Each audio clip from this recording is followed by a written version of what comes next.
una buena obra que le recordará a Jesús de Nazaret. Vamos al libro de Habacuc. Tomamos esta noche el profeta Habacuc.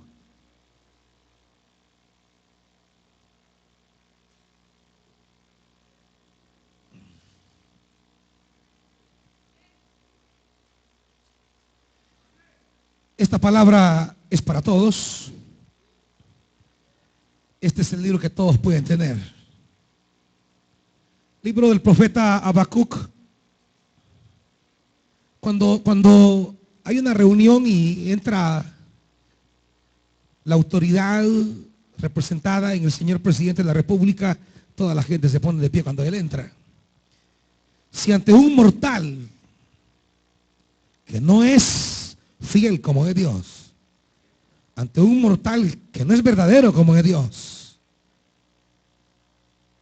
le mostramos respeto poniéndonos de pie, cuanto más a la palabra que es fiel, es eterna y no miente jamás. Capítulo 2 del profeta Habacuc, y estaré leyendo el capítulo 2 del versículo 1 en adelante. Leo de la Biblia Nueva Versión Internacional.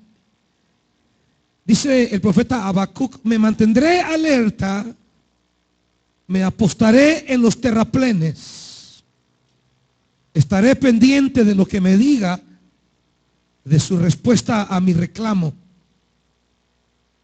Y el Señor me respondió: escribe la visión y haz que resalte claramente en las tablillas para que pueda leerse de corrido. Padre, queremos tomar esta escritura y pedirte en el nombre de Jesús que tu Santo Espíritu pueda hablarnos para iluminar nuestros tiempos. Padre, háblanos en el nombre de Jesús. Amén. Siéntense, hermanitos.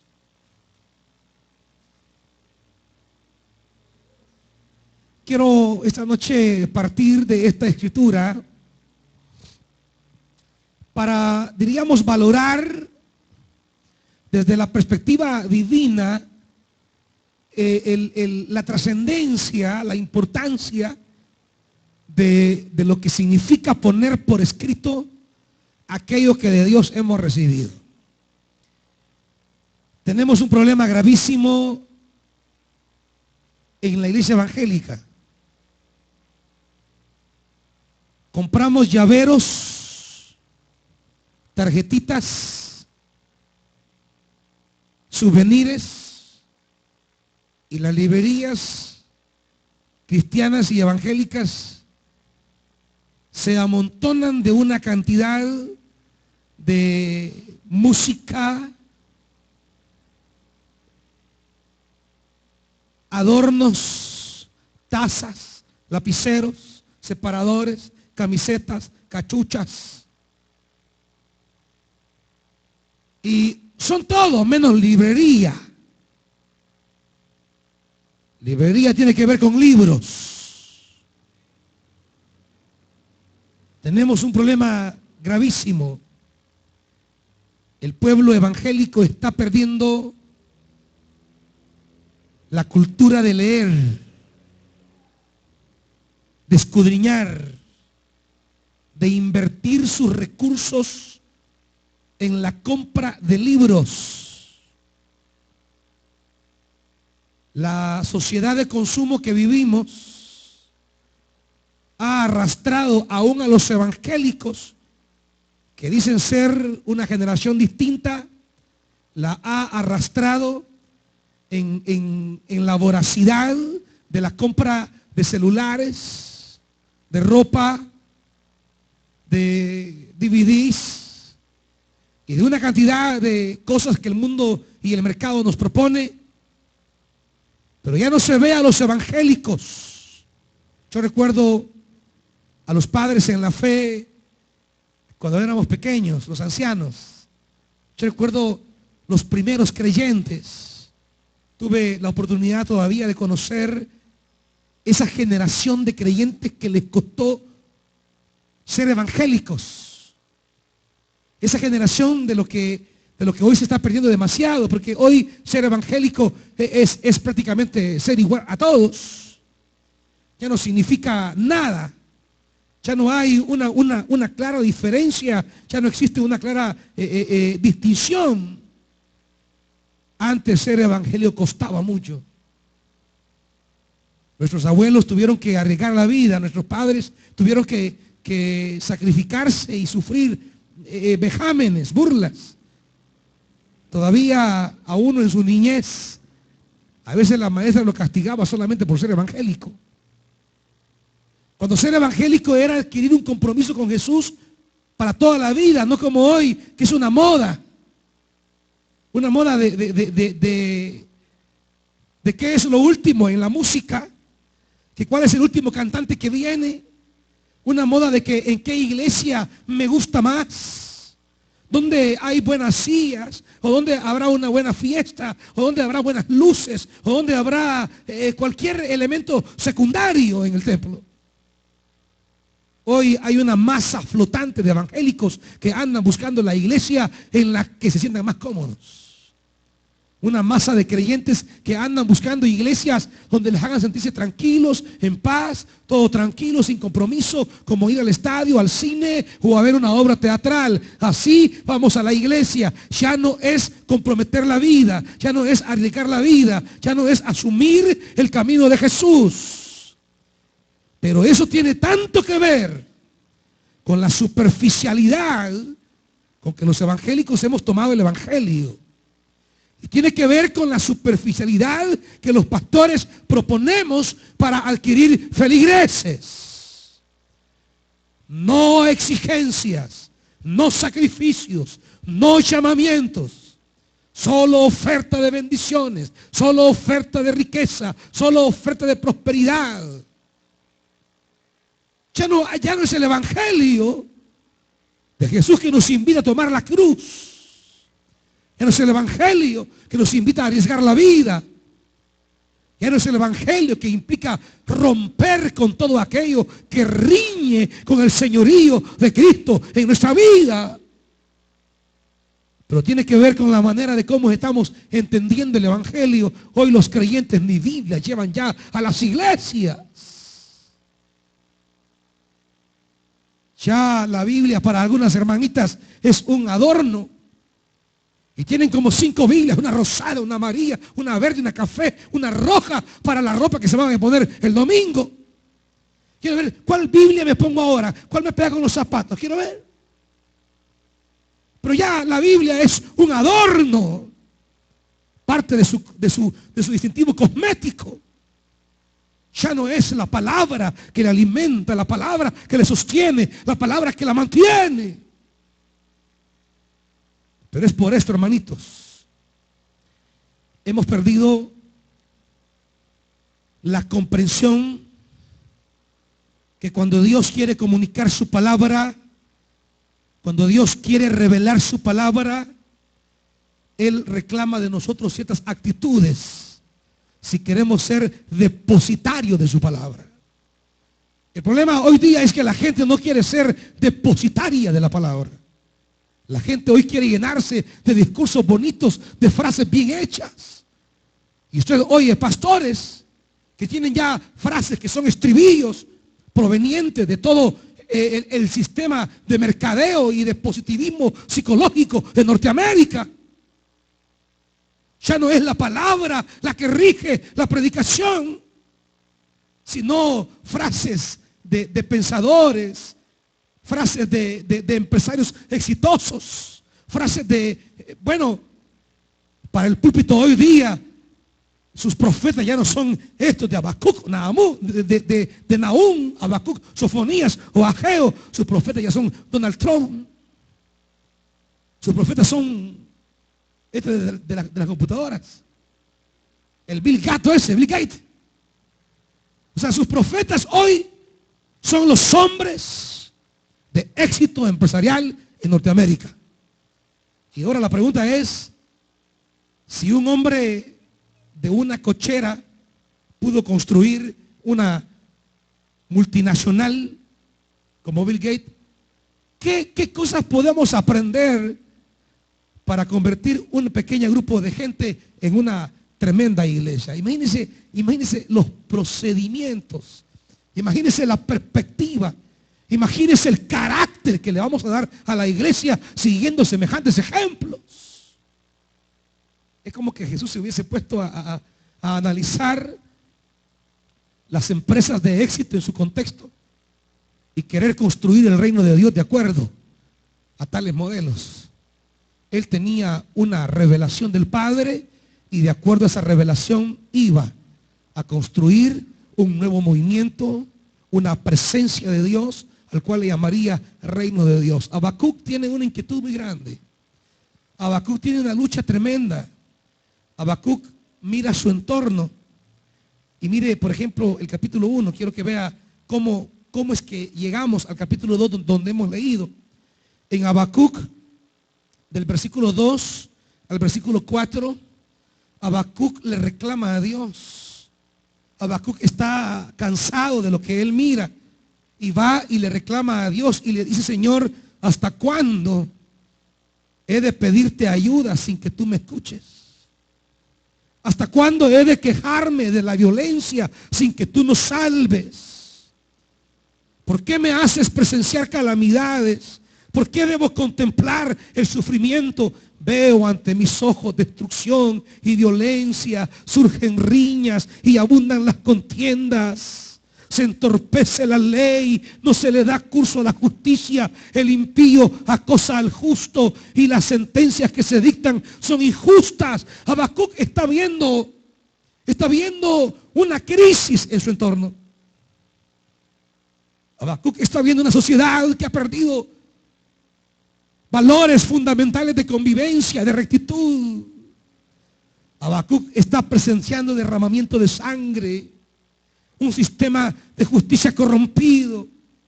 Habacuc está delante de Dios reclamándole por qué Dios da la espalda cuando el impío parece vorazmente acabar con el justo. Habacuc es un hombre que no quiere encontrar el éxito en sus empresas.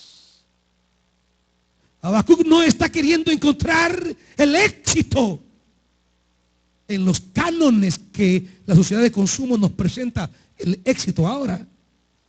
Habacuc quiere encontrar una respuesta de Dios para una situación histórica marcada de muerte, injusticia, desesperación y angustia. Dios, ¿dónde estás tú en este momento?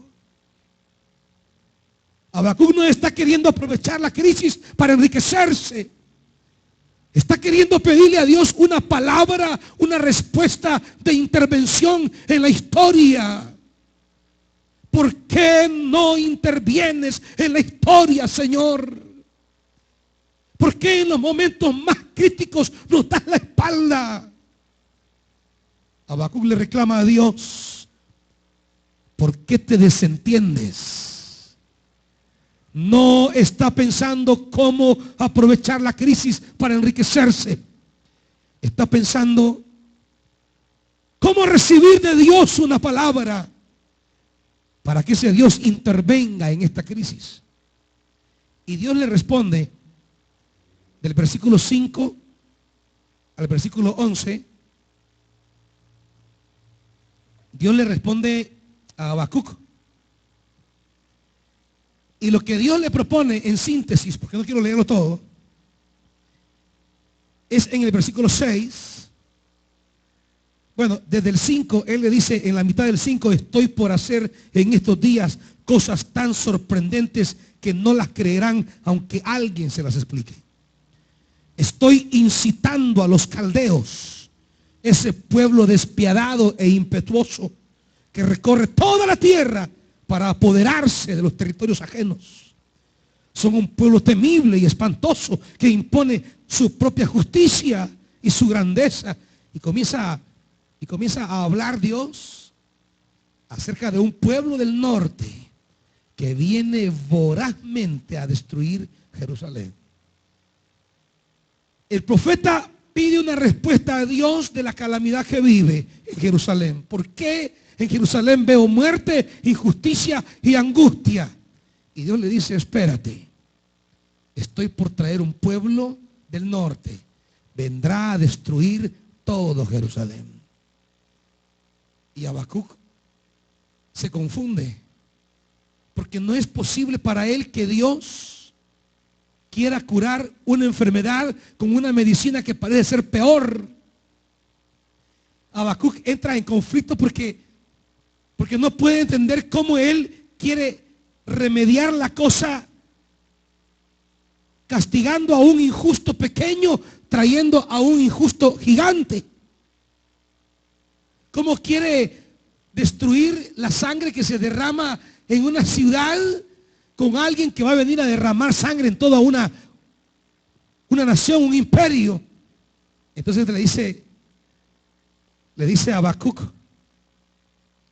versículo 13, cuando Dios le responde, Habacuc dice, Señor, yo vuelvo a hablarte. Y le dice, Señor, son tan puros tus ojos que no puedes ver el mal, no te es posible contemplar el sufrimiento. ¿Por qué toleras a los traidores? ¿Por qué guardas silencio mientras los impíos se tragan a los justos? 15. Babilonia los saca a todos con anzuelo, los arrastra con sus redes, los recoge entre sus mallas, y así se alegra y se regocija. En pocas palabras, Habacuc le dice, Señor, ¿por qué vas a enmendar a Jerusalén trayendo una ciudad pagana que destruye a Jerusalén? Habacuc no entiende esto. Él esperaba una intervención distinta. Él esperaba una intervención diferente de parte de Dios. Quizá una intervención como el tiempo de los jueces. Quizá una intervención como el tiempo de los reyes. Quizá una intervención como Moisés en Egipto. Quizás Habacuc esperaba una intervención milagrosa que abriera el mar. Pero lo que Dios le propone a Habacuc es, Jerusalén está mal y hay injusticia, muerte y crisis. Ahora yo te digo, voy a castigar Jerusalén, porque voy a levantar a Babilonia para castigar Jerusalén. Y Habacuc tiene un shock, no logra entender esto, y le vuelve a reclamar a Dios. Ahora, Habacuc es un hombre como de los hombres que necesita nuestra realidad de crisis ahora. Hombres que le pregunten a Dios en tiempos de crisis, Dios, ¿qué es lo que tú harás? Dios, ¿cuál es la palabra que tienes para este tiempo? Dios, ¿cómo intervendrás en este momento para devolver la justicia a su lugar? ¿Cómo harás para que vuelva la iglesia a ser iglesia? Una de las inquietudes que animan el corazón de Daniel Estrada al escribir el libro es la carga de Dios por percibir que la iglesia no está siendo la iglesia que Dios necesita para un tiempo de crisis en esta nación. La iglesia tiene algunos pecados por los que debe responder. En este tiempo de crisis, ¿saben por qué los mareros se han tomado los parques, como decía el pastor? Se han tomado las calles. ¿Saben por qué? Porque las iglesias han abandonado la calle y solo viven metidas en los templos. Porque la iglesia ha dejado los parques y solo vive encerrada en sus cuatro paredes. Porque la iglesia ha perdido al mundo. Porque no es capaz de responder a las necesidades históricas de esta nación. Porque lo que ha emergido en estos contextos son dos tipos de iglesia. Una iglesia miedosa y una iglesia que busca el éxito empresarial. La grandeza de la iglesia no está en la capacidad de gente que convoque a una reunión. La grandeza de la iglesia está en su capacidad de transformar el entorno de la vida de las personas que asisten a sus templos. La grandeza de la iglesia no está en el aglomeramiento de gente. La masificación del evangelio solo trae infantilidad espiritual, superficialidad y compromiso con Dios, un acomodamiento. Trae eso que los evangélicos tanto tiempo criticamos allá por los años 50, 60, de decir, este es cristiano de nombre. ¿Cuánto criticamos a los católicos nosotros hace años? Todavía tuvimos una palabra que les decíamos a los católicos, es que el nominalismo afecta al catolicismo. Son cristianos de nombre. Y saben, hermanos, a la vuelta de 100 años desde que el evangelio llegó a este país, exactamente igual, la iglesia evangélica tiene la enfermedad del nominalismo. Son evangélicos de nombre. Nada más. Ya no significa nada, ya no representa nada. Yo recuerdo allá por la década del 70, cuando aparecían en los clasificados de la prensa, busco una doméstica. Y decía abajo que sea evangélica. Se entendía que esa persona decía la verdad, no era ladrona y era responsable. Hoy día, por favor, que no sea hermanita, que no sea cristiana mejor. A esos niveles hemos llegado. Porque ya en términos de transformar la realidad del país, el evangélico no aporta nada. Y se ha escondido en las iglesias, vive refugiado en sus dogmas, vive encerrado en sus doctrinas, y a la gente lo que la hacen es someterla a un indoctrinamiento de las enseñanzas, mas nunca les enseñan el evangelio. Este país está en crisis. El otro modelo de iglesia es aquella iglesia que quiere ser grande, poderosa, aprovechar la crisis para crear un imperio religioso. Usar la crisis no para trabajar las raíces de la crisis, sino para monopolizar el grupo humano y para crear imperios religiosos que después son objeto de grandes líos, problemas, crisis. Hoy las iglesias, yo recuerdo cuando los evangélicos no teníamos templos. Caminábamos kilómetros para ir a predicar a un pueblo y hacíamos el culto debajo de un amate. Y siempre decíamos nosotros, Dios no necesita templos. Dios está en todo lugar. Esta es iglesia, aunque estemos debajo de un amate. Hoy día las iglesias, si no tienen el templo más lujoso, creen que ya no son iglesia. Hoy viven para el templo. El templo se come todo lo que el pueblo presenta. Una iglesia miedosa y una iglesia imperial es lo que hay hoy. Se debe preguntar, Señor, ¿tú no harás nada? Señor, ¿no vas a obrar? Señor, ¿no vas a hablar? Esas eran las preguntas que palpitaban en el fondo del libro. Y dice el capítulo 2, versículo 1.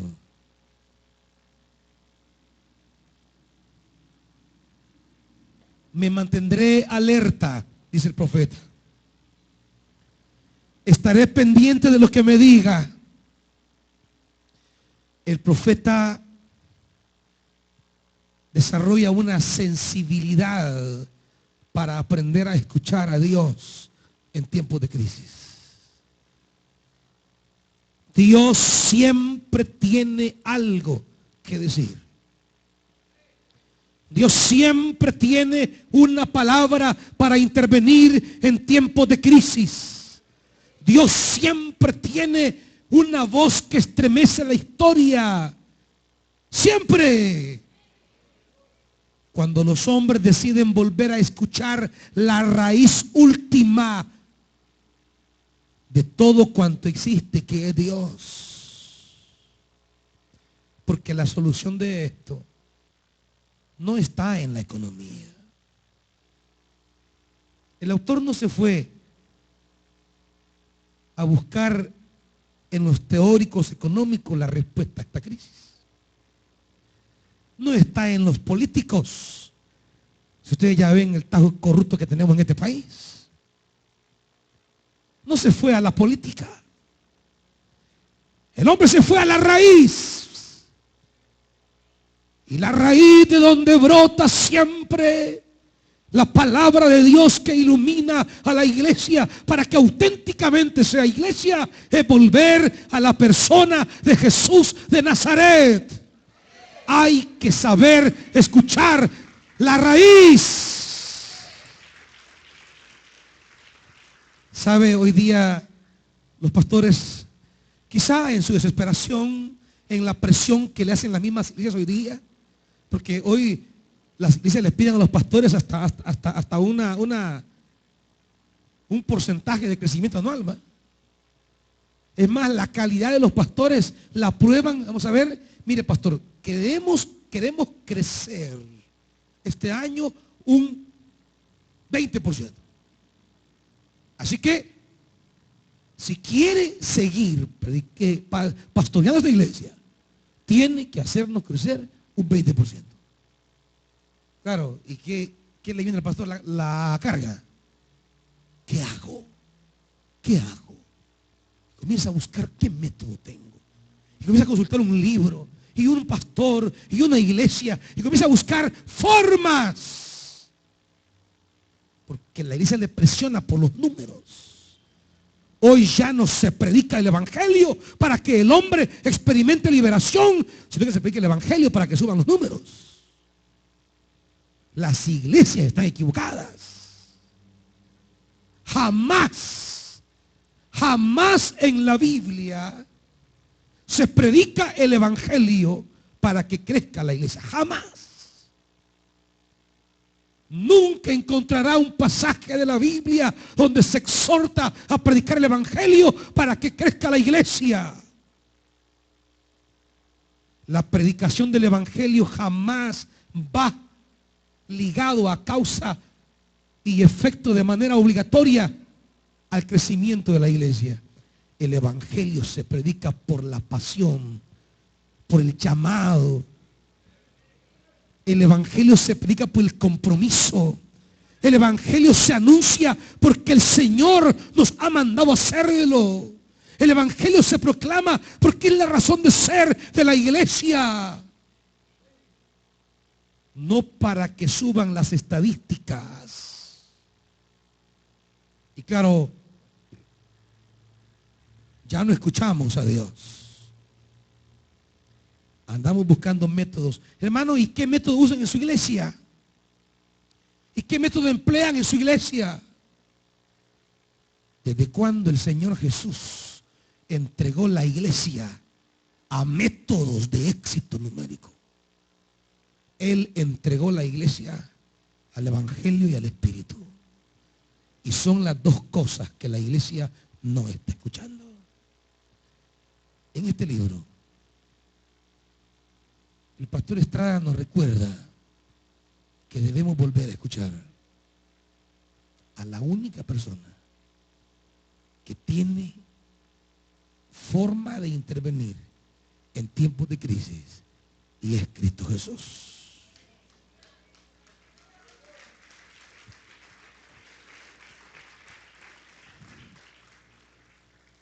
Lo segundo, versículo 2, y aquí termino, hermanitos. El Señor me respondió: escribe la visión y haz que resalte claramente en las tablillas para que pueda leerse de corrido. Esto es tan básico en Dios. Dios es un Dios comprometido con la escritura. Digo, comprometido con escribir. El Dios de la Biblia es un Dios que al final de todo el proceso de revelación siempre termina produciendo un libro para leerse. Se nos ha olvidado que el Dios de la Biblia es el Dios que escribe. ¿No dice que escribió acaso con su dedo las tablas de la ley?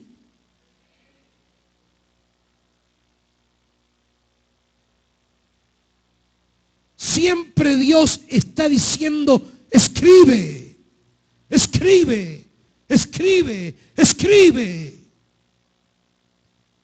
A Dios no le gusta dejar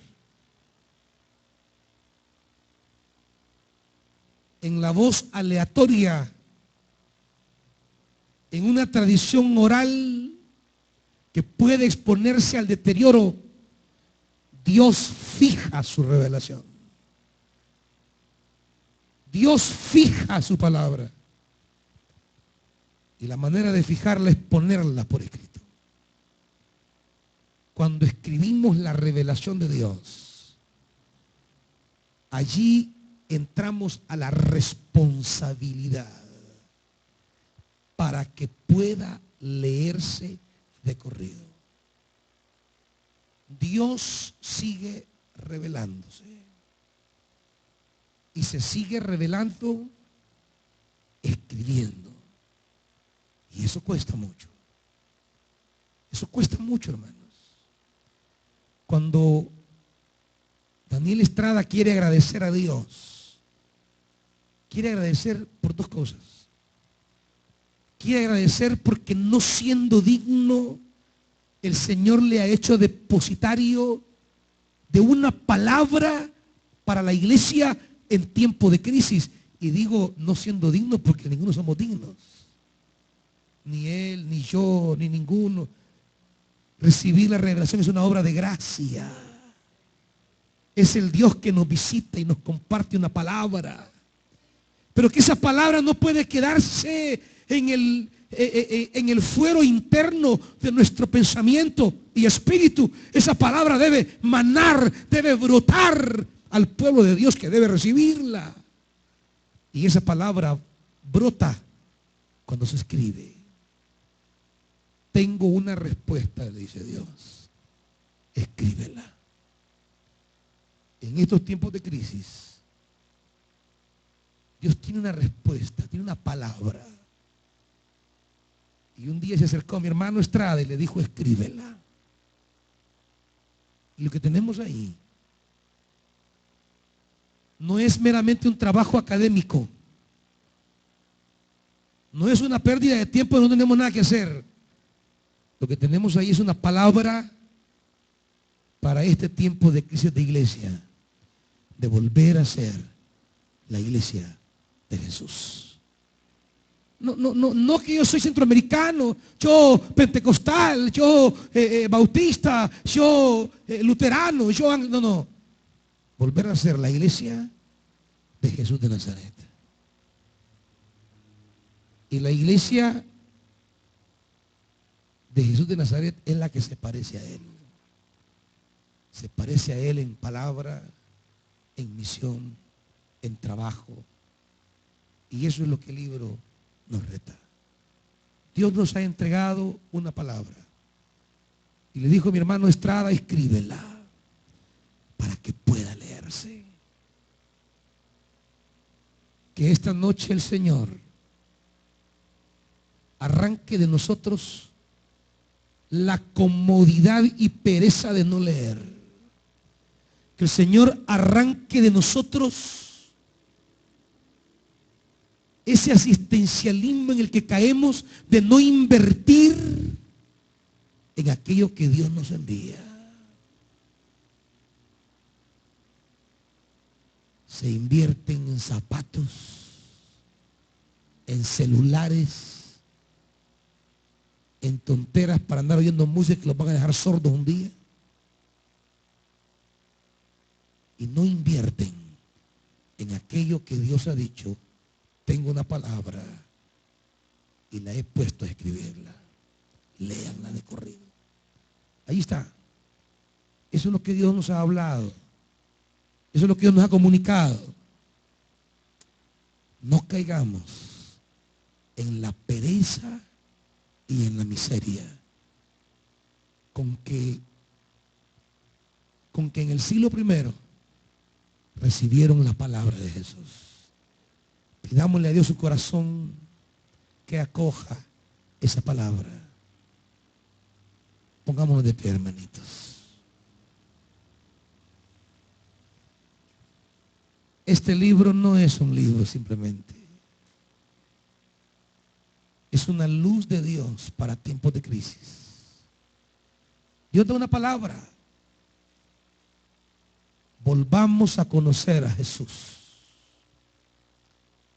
Volvamos a conocer a Jesús de Nazaret. Porque solo somos iglesias si nos parecemos a Jesús. Esta noche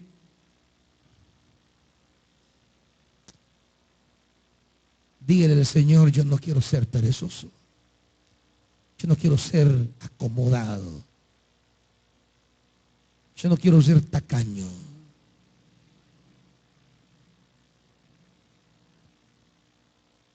Yo quiero invertir para recibir la palabra que tú ordenaste que se escribiese. Quiero esa palabra para tiempos de crisis.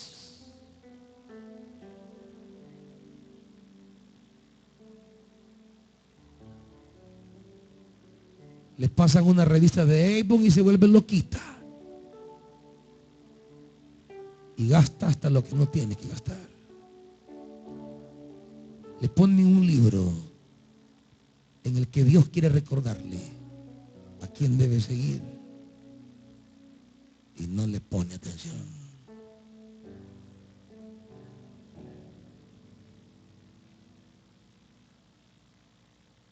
No pasemos de largo cuando Dios nos visita con una palabra.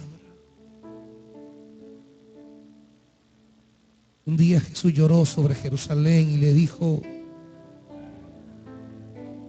tú no conociste el tiempo de tu visitación. Dios nos visita y no conocemos el tiempo muchas veces.